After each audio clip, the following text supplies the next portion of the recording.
Welcome to Saravanas kitchen. இன்றைக்கி நம்ம குதிரைவாலி அடை எப்படி ரெடி பண்ணுறதுன்னு பார்க்கலாம். இது ரொம்ப நல்லதுங்க, ட்ரை பண்ணி பாருங்கள். வீக்லி ஒன்ஸ் இதை எடுக்கிற அளவுக்கு பார்த்துக்கோங்க. 1 கப்பு குதிரைவாலி எடுத்திருக்கேன். நல்லா க்ளீனாக தான் இருக்குது, அதனால் நம்ம அடுத்ததெல்லாம் ஆட் பண்ணிடலாம். 1 கப்பு குதிரைவாலிக்கு 1/2 கப்பு துவரம்பருப்பு, 1/2 கப் உளுந்தம்பருப்பு, 1/2 கப்பு பாசிப்பருப்பு. பாசிப்பருப்புக்கு பதிலாக பச்சைப்பயிறு கூட ஆட் பண்ணிக்கலாம். 1/2 கப்பு இட்லி அரிசி. இட்லி அரிசிக்கு பதிலாக பச்சரிசியும் சேர்த்துக்கலாம். இப்போ 3 காஞ்ச மிளகா நான் நல்லா கழுவிட்டேன். இதில் நல்ல தண்ணி ஊற்றி தான் நம்ம ஊற வைக்கணும். ஏன்னா இந்த தண்ணியை ஊற்றி தான் நம்ம மிக்ஸி ஜாரில் அரைச்சிக்க போகிறோம்.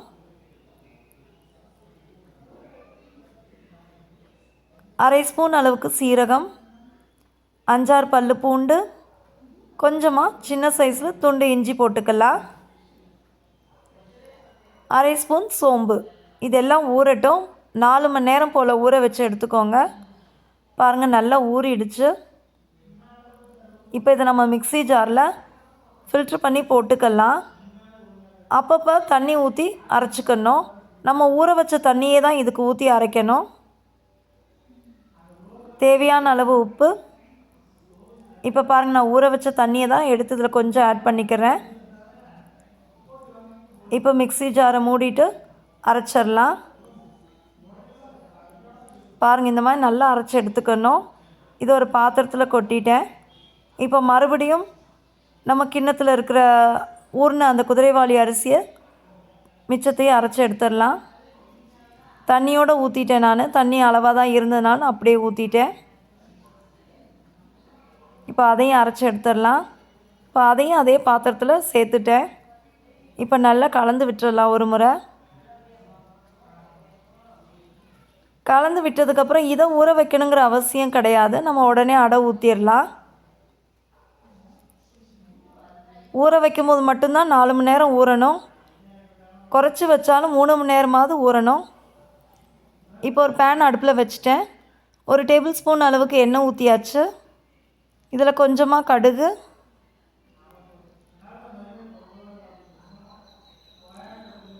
கால் ஸ்பூன் அளவுக்கு உளுந்தம்பருப்பு,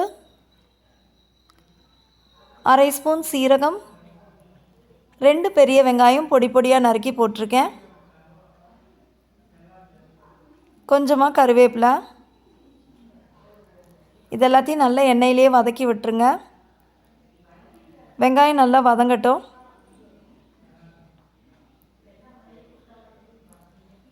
தேவையான அளவு உப்பு போட்டுக்கலாம். ஆல்ரெடி நம்ம மாவில் உப்பு போட்டு தான் அரைச்சிருக்கோம். வெங்காயத்துக்கு மட்டும் எந்த அளவுக்கு தேவையோ அந்தளவுக்கு உப்பு போட்டுக்கிட்டால் போதும். கொத்தமல்லி தழை தூவி விட்டுறலாம். உங்களுக்கு விருப்பம்னா தேங்காய் பூ கூட சேர்த்து போட்டு வதக்கிக்கலாம். நான் தேங்காய் பூ போடலை. கொத்தமல்லி தழை தூவி விட்டுட்டு நல்லா வதக்கி விட்டுட்டேன். இப்போ இதை எடுத்து மாவில் கொட்டிடலாம். இப்போ இதை நல்லா கலந்து விட்டுறலாம். மாவை நல்லா கலந்து விட்டுட்டு தோசை தவாவை அடுப்பில் வச்சுட்டேன்.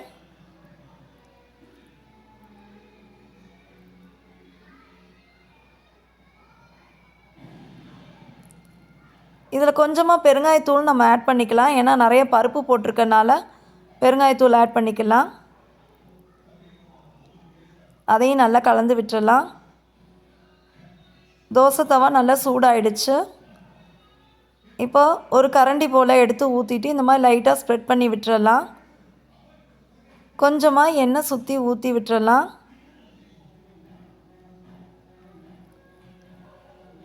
ஒரு பக்கம் செவக்கட்டும். பாருங்கள், ரொம்ப ஈஸியாக திருப்ப வருங்க, கஷ்டப்பட வேண்டியதே இல்லை. ஒட்டவும் ஒட்டாது. திருப்பி போட்டுட்டேன். இன்னொரு பக்கமும் வேகட்டும்.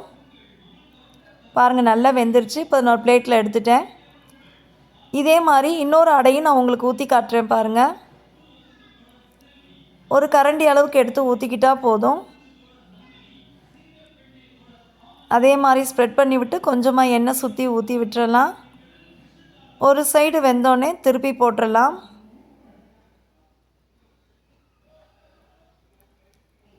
இன்னொரு சைடும் வெந்துருச்சு. இப்போ நான் மறுபடியும் அதை பிளேட்டில் எடுத்துட்டேன். அவ்வளோதான், நம்மளோட குதிரைவாலி அடை சூப்பராக ரெடி ஆகிடுச்சு. இந்த ரெசிபி உங்களுக்கு பிடிச்சிருந்தா லைக் பண்ணுங்கள், ஷேர் பண்ணுங்கள், கமெண்ட் பண்ணுங்கள், சப்ஸ்கிரைப் பண்ணுங்கள். மறக்காமல் பக்கத்தில் இருக்க பெல் ஐக்கானை ப்ரெஸ் பண்ணுங்கள். தேங்க்ஸ் ஃபார் வாட்சிங் திஸ் வீடியோ.